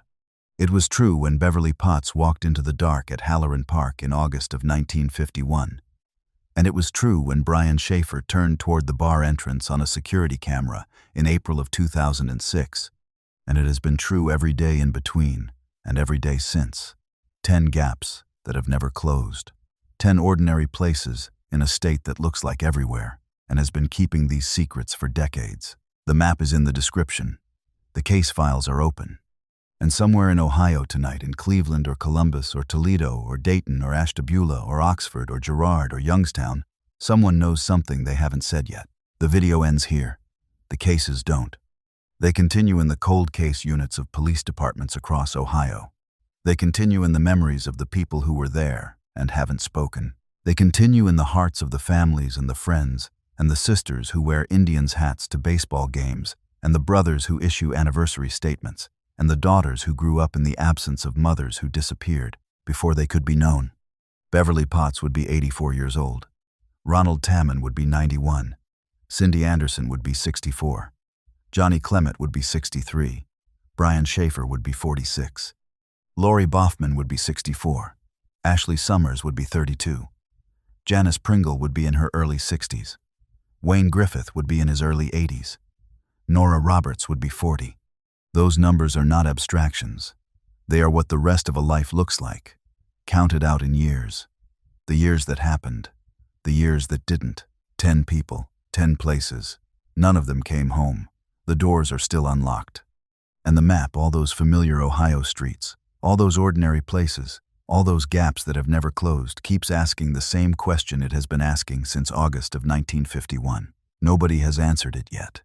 There is a version of this where we end on something more resolved, where we tell you that cases like this get solved, that the truth has a way of coming out, that justice moves slowly but surely toward these families.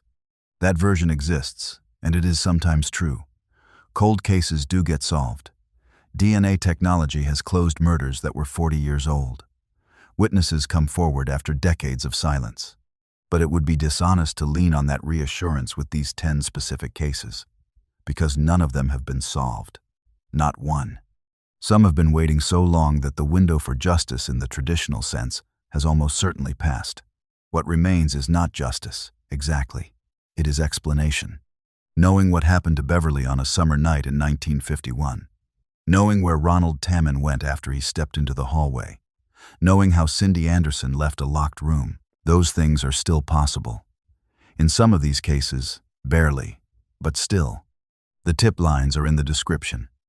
If you know something, say it. There is a specific sound that comes with an unsolved case if you've spent enough time around them. It's not dramatic. It doesn't announce itself. It's the sound of a conversation that stopped mid-sentence and never resumed. The radio still playing in a dormitory room. The engine still running in a driveway at 3 in the morning. The phone ringing 3 times in September, 5 months after the person who owned it disappeared and then going quiet again.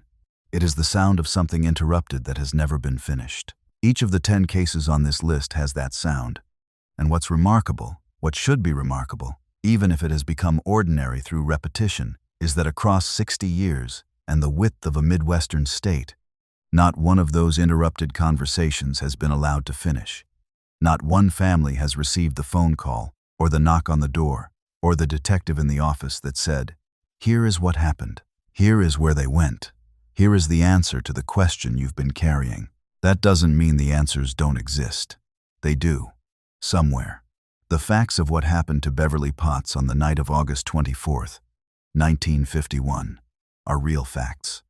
They exist in memory, in physical reality, in the specific sequence of events that took a 10-year-old girl from 150 feet away from her front door and pulled her out of the world.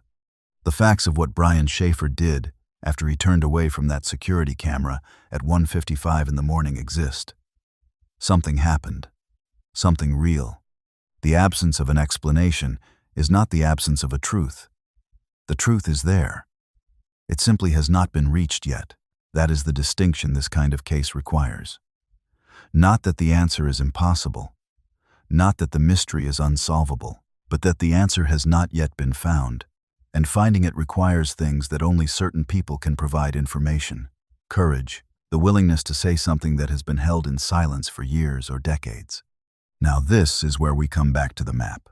Not the case-by-case geography, but the larger shape of what it means that these 10 places are all in Ohio. Ohio is the 7th most populous state in the country. It has 11 cities, with populations over 100,000 people. It has some of the most intensely surveilled stretches of highway in the Midwest: Interstate 70, Interstate 71, Interstate 75, Interstate 90, all heavily traveled, all connected to major urban centers. It is not a state where things disappear without passing through densely inhabited corridors. A gray 1984 Ford conversion van heading south from Ashtabula on Interstate 90 toward Pennsylvania would have passed through or near Erie, Pittsburgh, and 100 miles of monitored highway before it left the immediate region. A woman driving erratically from Girard to Youngstown on the night of August 5, 2006, drove through neighborhoods, past homes with lights in them, through intersections with traffic signals. These things happened in a populated place, not a void, and yet the van left no trace. And Lori Boffman left a running car and an open door and nothing else. That is the paradox at the center of every case on this list. Ohio is a place where people should be seen, where things should leave records, where the density of human presence should make disappearance nearly impossible. And it is precisely in the ordinary fabric of that density, the parks where children play, the bars where students go at the end of a week, the offices where young women work alone in the mornings, with their doors locked and their emergency buzzers installed, that these people were taken from view. The ordinary fabric is where the gaps are, not in the wilderness, in the ordinary. Let's go back to the beginning, because that's where this needs to end. August 24th, 1951, Cleveland, Ohio. A warm Saturday night. A park 2 blocks from home. A 10-year-old girl named Beverly, who was cautious around strangers, who had been warned, who was 150 feet from her front door and heading in the right direction. The trees at Halloran Park blocked the streetlights. The neighborhood was quiet at 9:30 at night. 3 minutes and 150 feet, and something happened that changed everything, not just for Beverly, but for her mother and her father and her sister, and for everyone who has spent the last 73 years trying to understand what occurred in that specific darkness. That is where this starts, with Beverly, with a park that is still there, and it ends, this specific accounting, of 10 cases, 10 places, 60 years, not with a resolution, but with a return to the image that opened everything: Ohio. The cornfields and the suburb streets and the bar on High Street and the park 2 blocks from home. Familiar. Ordinary. The place that looks like everywhere. None of the 10 people on this list came home from that familiarity. None of their cases has been closed. And the places where they were last seen, the park, the dormitory, the office, the parking lot, the bar, the running car in the dark, the East Side neighborhood, the Dayton Street, the Ashtabula waterfront, the Columbus block where a 17-year-old was last seen on a June morning.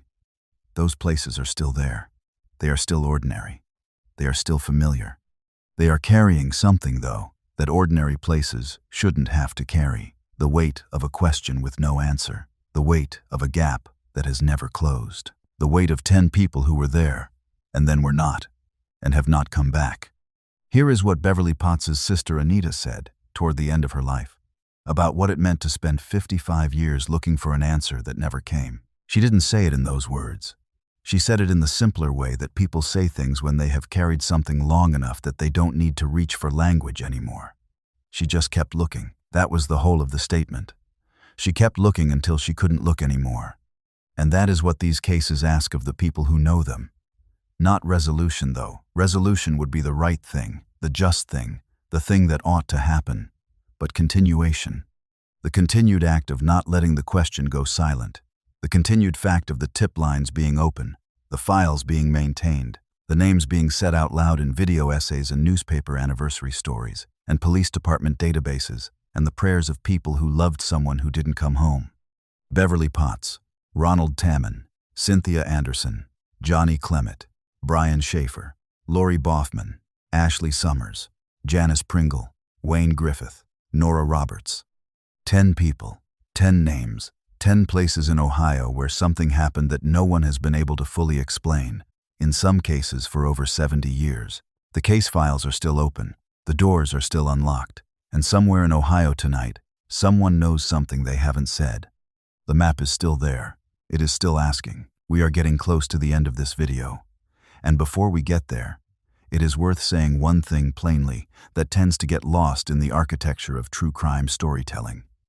These are real people, not characters, not case files with names attached. Real people who had days before the day they vanished, ordinary, unremarkable days full of routines and preferences and relationships, and all the ordinary human material that nobody archives because it seems too small to record. Beverly Potts liked music and dancing and was entering the 5th grade. Ronald Tamman played bass in a dance band and had a gold Chevrolet in the campus parking lot and was described by everyone who knew him as patient and kind. Cindy Anderson was 10 days from a new life and had nightmares that turned out to be predictions. Johnny Clement had a Cleveland Indians tattoo on her ankle and said, "See you later" to her friends, and got in her car.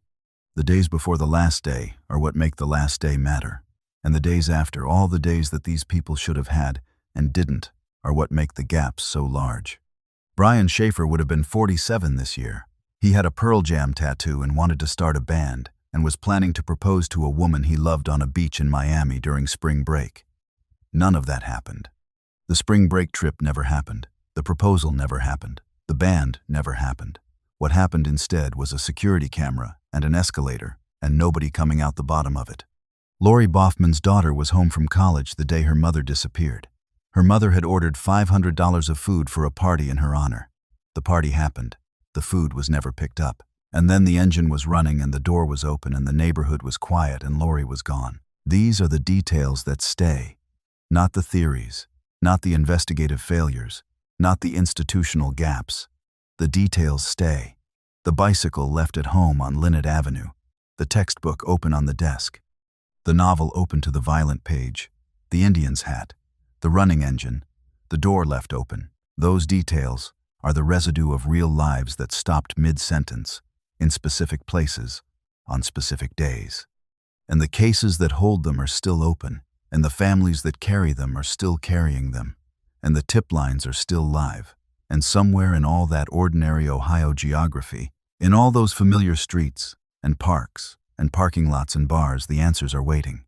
They have been waiting a long time. Say something. If you know something, the lines are in the description, the cases are open. And one more thing, if you want to keep going deeper on cases like these, subscribe. New episodes every week. We don't let them go quiet. Before we go, let us sit for one more moment with what it means that none of these 10 cases has been solved. Not one. Across 73 years of investigative work, advances in forensic science, the development of national missing persons databases, the internet, DNA testing, cell phone records, security cameras on every corner of every campus entertainment complex in America. None of these 10 specific cases has crossed into the column of the known. They remain, all 10 of them, in the column of the unknown. And the unknown is where they will stay until someone who has something to say decides to say it. That person may be watching this video right now. That person may be someone who has thought about one of these cases for years and never quite picked up the phone. That person may be someone who saw something in a parking lot in Cleveland in 2001, or outside a bar in Columbus in 2006, or on a residential street in Youngstown at 3 in the morning, and who has been living with that image ever since. The tip lines are in the description. The time to call has never passed.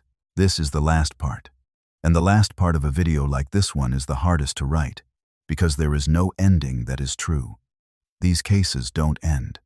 They continue past the point where the video stops, past the point where the screen goes dark, past the point where you close the tab and go about the rest of your day. The 10 people on this list are still missing. The files are still open. The families are still waiting. Nothing about that changes when the runtime runs out. So instead of an ending, what we can offer is a return. Return to the beginning. To the image that opened all of this. Ohio. Cornfields in the flat middle of the state. Suburb streets in the greater Cleveland area where the houses sit close together and you can hear the neighbors through the window. A bar on High Street in Columbus where students go on Friday nights to celebrate the start of spring break. A park 2 blocks from home in the west side of Cleveland where the trees block the streetlights and a summer festival runs until 9:30 in the evening. Normal, familiar, yours, if you live there. The kind of place where nothing happens, which is to say the kind of place where most of everything happens.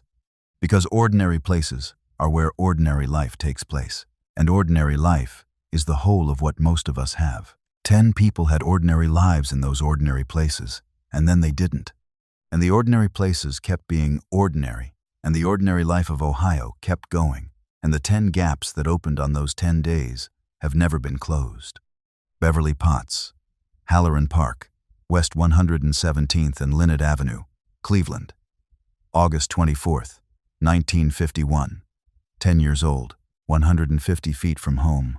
The trees blocked the lights. She was heading in the right direction. Ronald Tamman, Room 225, Fisher Hall, Miami University, Oxford. April 19th, 1953. 19 years old. The radio was still on. The textbook was still open. He left without his coat in the snow. Cynthia Anderson, East Manhattan Boulevard, Toledo. August 4th, 1981. 20 years old. 10 days from Bible college.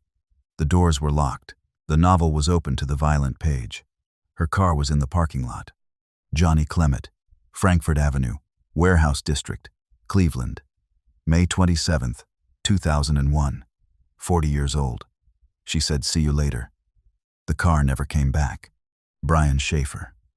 The Ugly Tuna Saloona, 1546 North High Street, Columbus. April 1st, 2006. 27 years old. The camera caught him going in. No camera caught him going out. Lori Boffman, Holly Drive, Girard, and North Jackson Street, Youngstown. August 5th and 6th, 2006. 45 years old.